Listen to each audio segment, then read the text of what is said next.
Good morning students. Class 8 part 7। आज हम लोग पाठ 7वां, जिसका शीर्षक है भारतीयों के अथक परिश्रम, धैर्य और आस्था का प्रतीक ट्रिनिडाड, और इसके लेखक हैं कमला कुमारी जी, डॉक्टर कमल कुमार का जन्म 7 अक्टूबर 1946 ईस्वी को हरियाणा के अंबाला शहर में हुआ।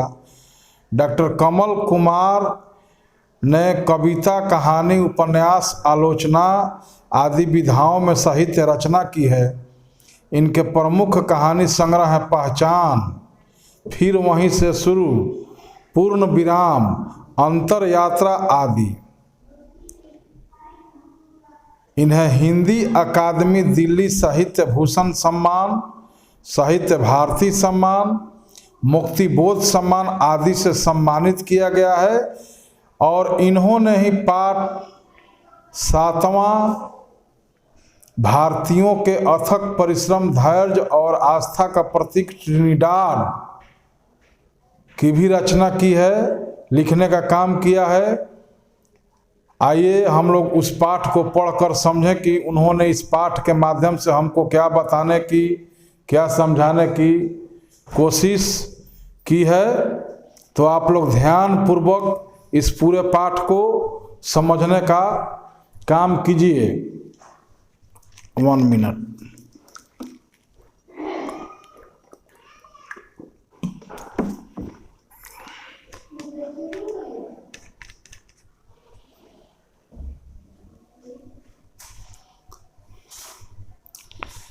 लेखक यहाँ पर आगे बता रहे हैं कि जब लेखक 2 दिन में न्यूयॉर्क में रुककर जब ट्रिनिडाड पहुँचे थे, विश्व हिंदी सम्मेलन का उद्घाटन समारोह शाम को आयोजित था।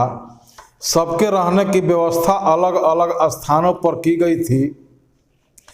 उनके साथ सुरेश ऋतुपर्ण, अरुण गुप्ता और मैं हिंदी निधि के अध्यक्ष श्री चनका सीताराम और उनकी पत्नी इंदिरा के घर ही रुके थे।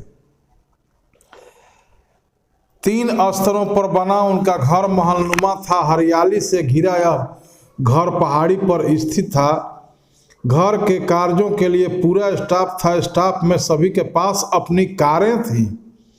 एक आत्मीय और सम्मानजनक अनुशासन था। भारतीय परिवारों से अलग, एकदम अलग वातावरण और मालिक तथा काम वालों के बीच रिश्ता, काम वालों के बीच का रिश्ता। जैसा कि लेखक अपने कुछ मित्रों के साथ न्यूयॉर्क में रुककर ट्रिनिडाड पहुंचे और वहां वह विश्व हिंदी सम्मेलन में भाग लेने वाले थे, और वहां पर हिंदी निधि के अध्यक्ष चनका सीताराम और उनकी पत्नी इंदिरा के घर पर रुके हुए थे। उनके घर के जो स्टाफ थे, काम करने वाले थे, सभी बहुत ही अच्छे खासे पैसे वाले थे। सभी के पास कार थी और भारतीय परिवार से बिल्कुल अलग उनके यहाँ की सारा सिस्टम, अनुशासन, मालिक और काम वालों के बीच का रिश्ता उनके घर में दिखाई पड़ता था।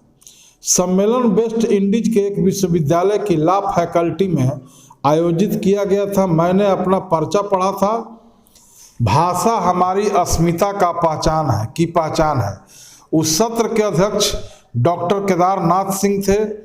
पर्चे के बाद संवाद का सिलसिला चला। शायद भाषा ही ट्रिनिडाड की दुखती रग है।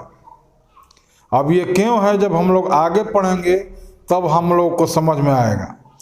भारतीय संस्कृति, परंपराओं, रीति रिवाजों, व्रतों, उत्सवों, आस्थाओं, मूल्यों, धर्म और इतिहास से गहरे जुड़े ये लोग अपनी भाषा को सुरक्षित नहीं रख पाए। वहाँ पर 31% भारतीय हैं। कुछ परिवारों में थोड़ी बहुत हिंदी बोली समझी जाती है, बाकी सभी अंग्रेजी भाषा का ही प्रयोग करते हैं। तो जैसा कि लेखक हम लोगों को बता रहे हैं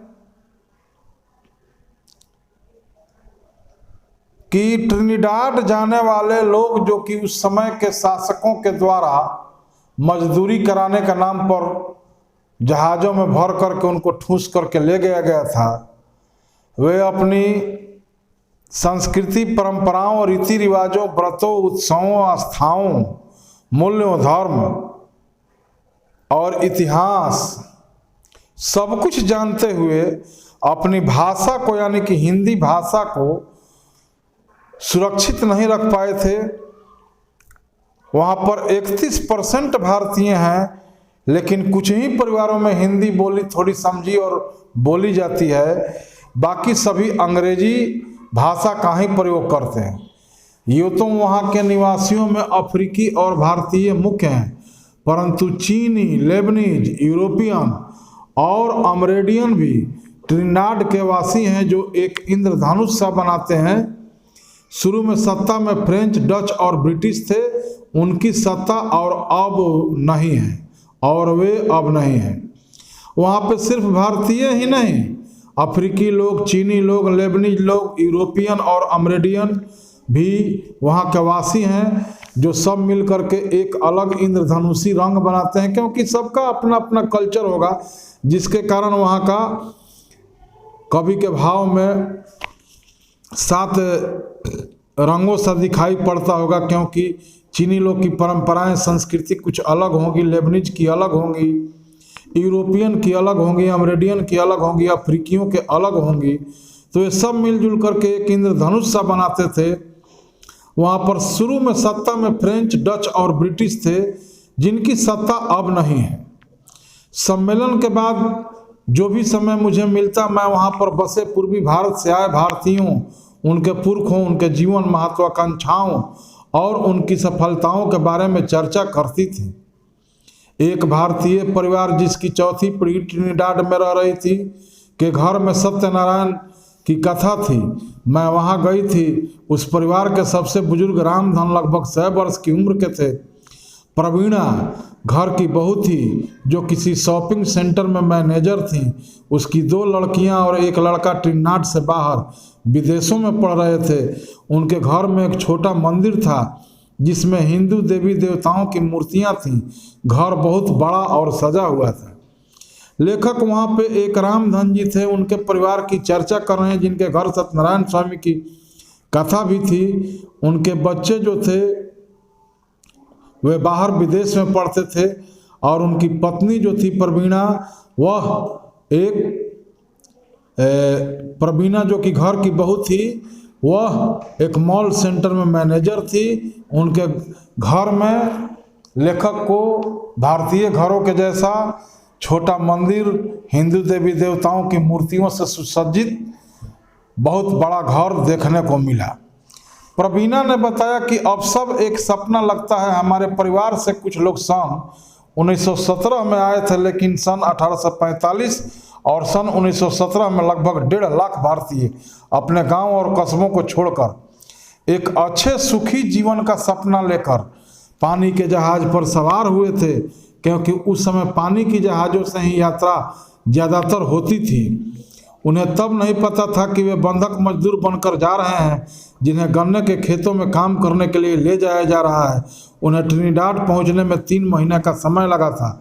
उनकी यात्रा की यंत्रणा कल्पना से परे थी। जहाज पर कपकपी ठंडी हवाओं, बीमारी और दुर्व्यवहार से बहुत से लोग मर गए थे। कुछ ने आत्महत्या कर ली थी। 3 महीने बाद जब लोगों ने नेल्सन टापू की उबड़ खाबड़ जमीन का स्पर्श किया, तो वह उन्हें आनंदित कर रहा था। छोटी किश्तियों और छोटे जहाज़ों में बैठाकर उन्हें फिर से आसपास की एस्टेट, कार्नार्थ, फिलिपाइन, कंकार्ड, सेजर हिल आदि स्थानों पर भेज दिया गया। तनी भेज दीजिएगा सामने में इसको। तो जैसा कि लेखक बताते हैं, लेखक से प्रवीणा जी बताती हैं कि 1917 में परिवार के कुछ लोग वहाँ पर अपना सुखी जीवन व्यतीत करने के नियत से भारत से गए थे, लेकिन उन्हें यह पता नहीं था कि उन्हें बंधक बना करके खेतों में काम कराने के लिए ले जाया जा रहा है, और नाव से सफ़र के दरमियान जो कि 3 माह का टाइम लगता था, उसमें बहुत सारी यंत्रणाएं यानी कि कष्टों भरी जीवन को जीते हुए सफ़र को पार करते हुए बहुत सारे लोगों ने रास्ते में ही दम तोड़ दिया, रोग फैल गया, नाव पर बीमारी आ गई और उसमें से बहुत सारे लोग पहुंचने के क्रम में ही मर भी गए। लेकिन जो बचे उन लोगों ने जब नेल्सन टापू, ट्रिनिडाड की नेल्सन टापू की उबड़ खाबड़ जमीन पर का जब स्पर्श किया तो उन्हें बहुत ही आनंद आया और फिर वहां से उन्हें छोटी किश्तियों, छोटी जहाज़ों में बैठाकर उन्हें फिर से आसपास की स्टेट कारनार्थ, फिलिपाइन, कंकार्ड, सेजर हिल आदि स्थानों पर भेज दिया गया।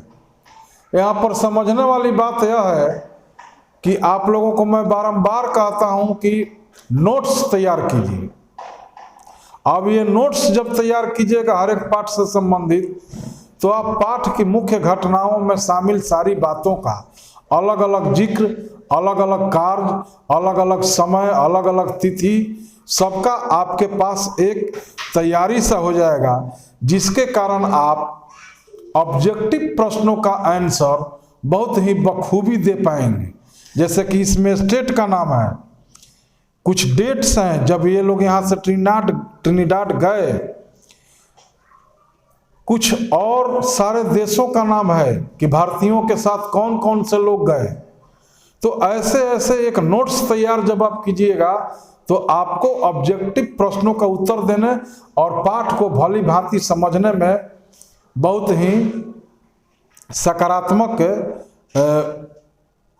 ढंग से आपका कार्य आगे बढ़ेगा और आप पाठ के बारे में ज़्यादा से ज़्यादा समझ पाइएगा।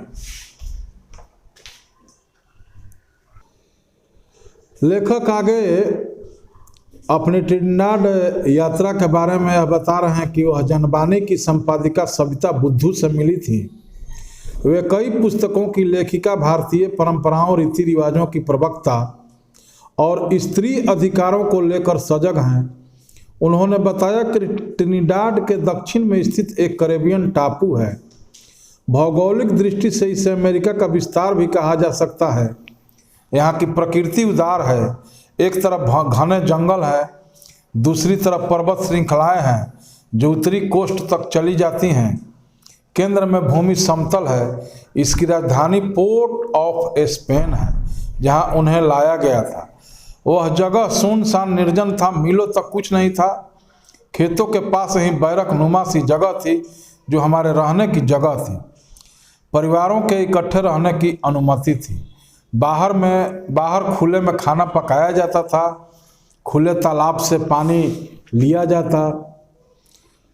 वास्तव में यह जगह मनुष्यों के रहने लायक नहीं थी। लोग मलेरिया, हैजा, पेट की बीमारियों से मर रहे थे। 7 घंटे की कड़ी मजदूरी के बाद 13 से 25 सेंट मिलते थे। औरतों को पुरुषों से आधी मजदूरी मिलती थी। जैसा कि लेखक अपने यात्रा वृत्तांत में बताते हैं कि वह एक वहाँ की जनबानी की संपादिका सविता बुद्धू से मिली, जो कि वहाँ के रीति रिवाजों, स्त्री अधिकारों को के लिए भी काम करती थी। और उन्होंने बताया कि ट्रिनिडाड के दक्षिण में कैरेबियन टापू है जो भौगोलिक दृष्टि से अमेरिका का विस्तार भी कहा जा सकता है और यह बहुत ही प्रकृति उदार वाला जगह है, क्योंकि घने जंगल और पर्वत श्रृंखलाओं से घिरा हुआ है। वहाँ पर खेतों के पास ही लोग रहते थे, परिवार के साथ रहने की अनुमति थी। बाहर में वे लोग खुले में खाना पकाते, तालाब से पानी लेते, लेकिन वहाँ पर कई बीमारियाँ उन्हें घेरे रहती, जिसके कारण मौतें अधिक हो रही थी। और यह जगह मनुष्यों के रहने लायक नहीं थी, लेकिन फिर भी लोग रहते थे। और उन्हें 7 घंटे की कड़ी मजदूरी के बाद 13 से 25 सेंट मिलते और औरतों को आधी पेमेंट मिलती थी। फिर भी जीवन अपनी गति से चल रहा था। सारी विपरीतताओं और रहने की कुव्यवस्था, बीमारियां और मालिकों के दुर्व्यवहार के बाद भी उनके मन में उम्मीदें मरी नहीं थीं। कुछ लोगों ने वहां जमीन के अनुदान को स्वीकार किया, बदले में 5 पाउंड और लौटकर भारत न जाने का मुआवजा था। इतना सब होने के बावजूद भी कुछ लोग वहीं पर रह रहे थे और सारी विपरीतताओं के बाद भी, कुव्यवस्थाओं के बाद भी, बीमारियां और मालिकों के दुर्व्यवहार के बाद भी उनके मन से उम्मीदें मरी नहीं थी। कुछ लोगों ने वहां जमीन के अनुदान को भी स्वीकार कर लिया था, लेकिन बदले में उन्हें 5 पाउंड और भारत नहीं जाने का मुआवजा था। मजदूरों का काम सख्त था, फसल उगाना, काटना और फिर ढोना। बाद में सड़कों और रेलवे लाइन को एस्टेट के साथ जोड़ा गया था। फसलों का काम खत्म होने पर 4 दिन की छुट्टी होती। भारतीय अपनी हर तरह से खुशी मनाते, अपने रीति रिवाज के अनुसार भगवान कृष्ण को अपनी खुशियों में शामिल करते। ट्रिनिडाड में घूमने का ही कार्यक्रम था। गाइड हमें ट्रिनिडाड के कुछ समुद्री किनारों और दर्शनीय स्थलों पर ले गया। आशा राइट नेचर सेंटर, ला वेगा गार्डन सेंटर, मार्क्स वे, मार्क्स वाटरफॉल, वुडबोर्ड स्क्वायर और वाटर पार्क। इसीलिए आप लोगों से कह रहे हैं हम बारंबार कि एक नोट्स जैसे जरूर तैयार कीजिएगा कि वहाँ के प्रमुख पर्यटन स्थलों का आप लोग नाम जान सकें और याद कर सकें। गाइड ने ट्रिनिडाड के इतिहास की भी जानकारी दी। इस घूमने के कार्यक्रम में प्रवीणा भी मेरे साथ ही बैठी थी। ट्रिनिडाड में सन 1869 में जमीन समझौता हुआ। अब भारतीय बंधक नहीं थे। 5 साल पूरे हो चुके थे। कुछ ने वहाँ ज़मीनें खरीदी, कुछ ने अपनी ज़मीन पर कोको और कॉफ़ी उगानी शुरू की। बाद में नारियल के पेड़ भी लगाए, नौकाएं बनाई और मछलियां पकड़ना शुरू किया। अपने अपने काम में लगे लोगों की हालत बदल चुकी थी। धीरे धीरे स्कूल खुले, दुकानें बनी, मंदिर मस्जिद बने, एक सामाजिक ढांचा तैयार हुआ।